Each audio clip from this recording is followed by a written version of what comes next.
Session 5, looking at the 23rd Psalm. Though I walk through the valley of the shadow of death, I will fear no evil, for you are with me. Death's a topic we like to avoid. We know that one day we'll die, but let's not think about it. Well, not yet anyway. It has saddened me many times that I've been with a person who's been in church all their life, but now they're facing death and they're frightened. Why? I guess there are many unknowns about what happens after death, but for a Christian there is one sure thing. We will be with Jesus. If we have relationship with Jesus here, we will have experienced his love, his incredible peace when we feel his presence around us, and the joy that we can feel when the Spirit is really moving powerfully, either just on us personally or within a group. And the fact is that what we experience of God here is only a touch of what it will be like with him. What assurance do we have that we'll be with him? It's his promise to all believers.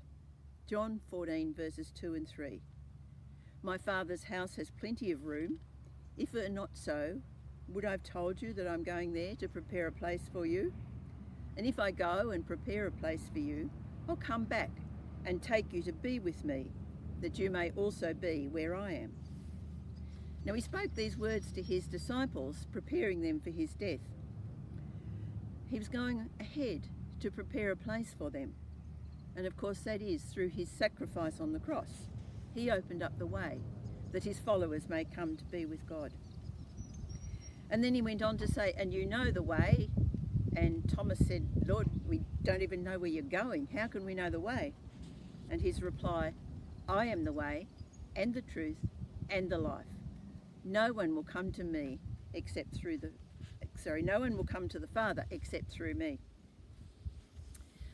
When we die, we take nothing with us except the relationship that we have with Jesus. That's the only thing that can't be broken by death. If we have no relationship with him, we've got nothing to take with us. Now, I'm not making light of facing death. It's certainly not easy to be leaving our family and friends.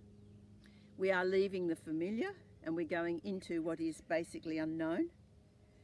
And maybe the process of death is difficult and painful.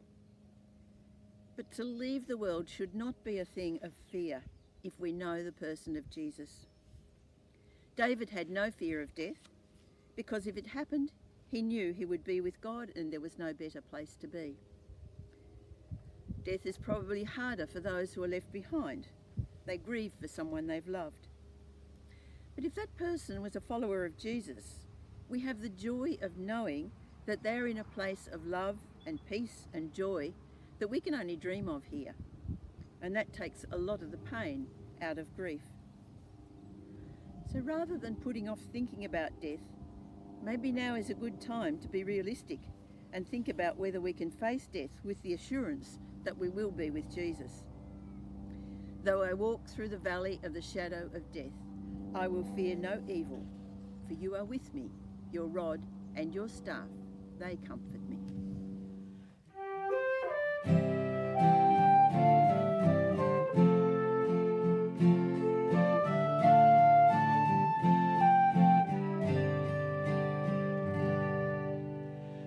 There is a hope that